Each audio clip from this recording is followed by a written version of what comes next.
તો hello friends, તો હું રેણુકા મારી ધ્રુવી રસોઈમાં તમારું સ્વાગત કરું છું। તો આજે આપણે બનાવવાના છીએ ફરાળી થેપલા। તો ફરાળી થેપલા બનાવવા માટે મેં રાજગરાનો લોટ લીધેલો છે। તો 2 વાટકી લોટ લીધેલો છે, સાથે 2 મીડિયમ સાઇઝના બટાકા બાફીને લીધા છે। બીજા મસાલા પણ કરવાના છે, તો સાથે કોથમીર, જીરું, સફેદ તલ અને લીલા મરચાંની પેસ્ટ લીધી છે। તો ચલો બનાવવાનું શરૂ કરીએ। તો સૌપ્રથમ આપણે બટાકાને ખમણીને લેવાના છે। તો ચલો બટાકાને ખમણી લઈએ।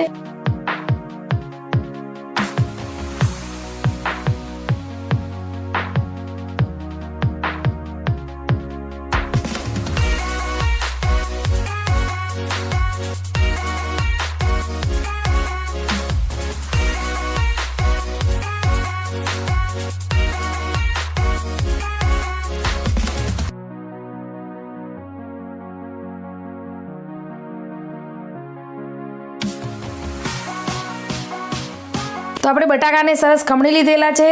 તો હવે આપણે તેમાં રાજગરાનો લોટ લીધેલો રાખ્યો છે તે એડ કરીશું, સાથે લીલા મરચાંની પેસ્ટ, જીરું,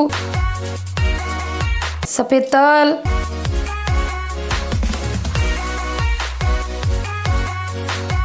થોડો હળદર પાવડર, સ્વાદ અનુસાર મીઠું, થોડુંક લાલ મરચું પાવડર, સાથે આપણે કોથમીર લીધેલી છે એડ કરીશું। તો બધાને સરસ મિક્સ કરી લઈશું। તો પહેલાં આપણે પાણી નથી નાખવાનું, પહેલાં આપણે બરાબર મિક્સ કરી લઈશું અને પછી જ અંદર જોઈતું પાણી નાખી અને લોટ બાંધીશું। તો તમે જોઈ શકો છો આપણે સરસ લોટ બંધાઈને તૈયાર થઈ ગયો છે। તો મેં અંદર પાણીની જરૂર નથી એટલે પાણી નથી નાખ્યું, કેમ કે આપણે બાફેલા બટાકા લીધા છે તો લોટ સરસ રીતે બંધાઈ ગયો છે।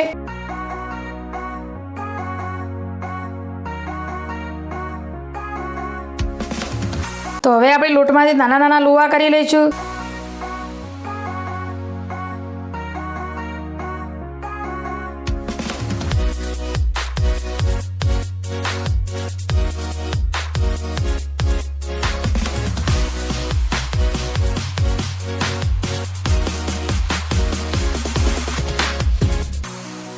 તો આ રીતે આપણે બધા જ લોવા બનાવીને તૈયાર કરી લીધા છે। તો હવે વણી લઈશું અને ઉપર કોરો રોટ લગાવી લઈશું અને પછી વણી લઈશું।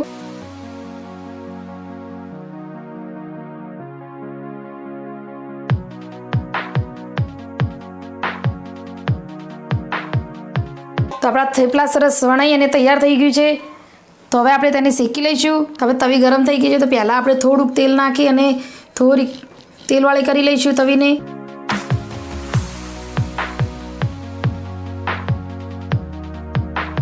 તો આ રીતે એક સાઈડ થોડોક શેકાય એટલે પછી આપણે પલટી લઈશું। બંને બાજુ થોડુંક વાર શેકાવા દઈ અને પછી તેલ લગાવીશું અને અલટ પલટ કરી અને સરસ રીતે શેકી લઈશું।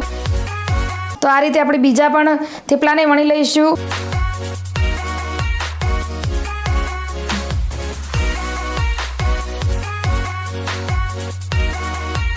તો હવે બંને બાજુ થોડીક શેકાય એટલે પછી આ રીતે થોડુંક તેલ લગાવી અને શેકી લઈશું।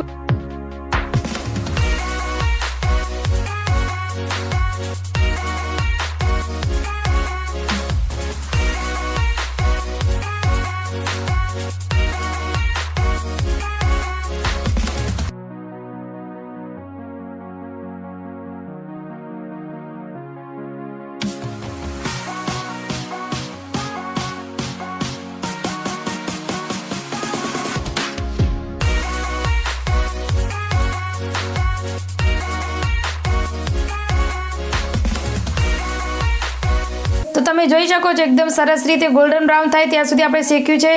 તો હવે આપણે થેપલાને બહાર કાઢી લઈશું। તો બસ આ રીતે ધીમા તાપે અને પછી થોડીક હાઈ સ્પીડ પર જ શેકીશું। તો આ રીતે આપણે બીજા થેપલા પણ બનાવી લઈશું।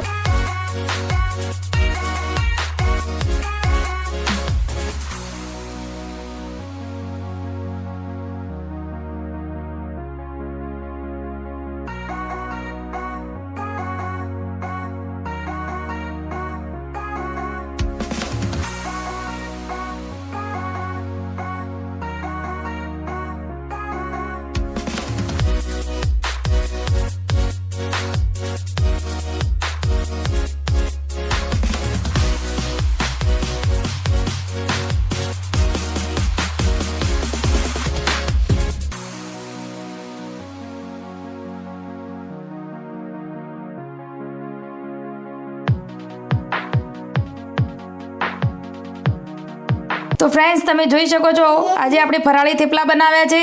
તો રાજગરાના થેપલા બનાવ્યા છે તો એકદમ સરસ રીતે બની અને તૈયાર છે.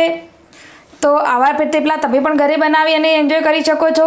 તો તમે જોઈ શકો છો રૂ જેવા એકદમ સરસ પોચા બન્યા છે. તો શિવરાત્રી સ્પેશિયલ આપણે ફરાળી થેપલા બનાવેલા છે. તો આજની મારી સહેલી ને સરળ રેસીપી ગમી હોય તો લાઇક શેર કોમેન્ટ કરજો. મારી ચેનલમાં નવા હોય તો સબસ્ક્રાઈબ પણ કરજો.